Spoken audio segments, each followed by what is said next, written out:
Still on Sabina Park, the completion of the lights at venue looks set to go down to the wire as the final phase of adjustments could be finished on the eve of the historic day-night game. Lights almost done, cameras on their way, and action to get underway on Saturday. Days before the start of a historic pink ball test between the West Indies and Australia, workmen are still in full preparation ahead of the opening delivery on Saturday afternoon. All eyes will be on the historic Sabina Park as it hosts its first day-night test.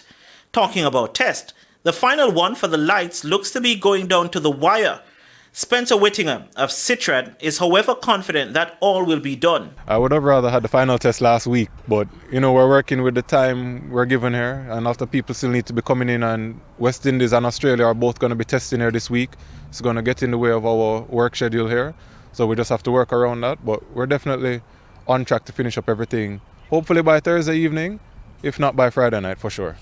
When TVJ Sports visited the venue on Monday, work on getting the lights focused for the game was in full swing.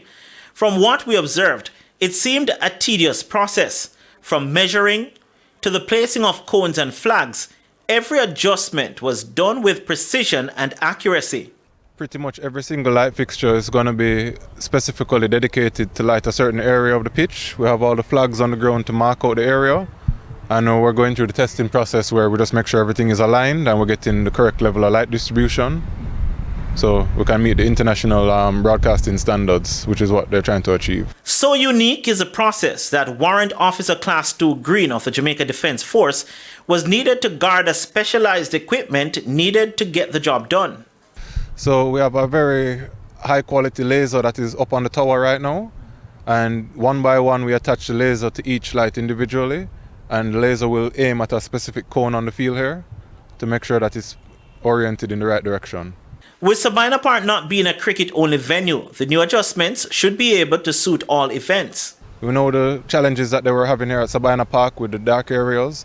Another issue is that they constantly host football matches here, and they were individually adjusting the lights to suit the football field as opposed to the cricket field.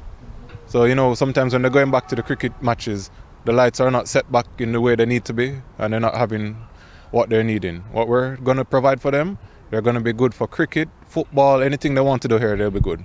Meanwhile, opposition spokesperson on sports, Waver Hines, on Monday expressed concerns about whether work on the lights and the scoreboard will be ready in time for the game at the weekend.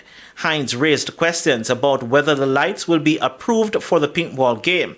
TVJ Sports understands that Cricket West Indies will have an inspection of the lights on Tuesday, with the teams expected to have their first training session on Wednesday.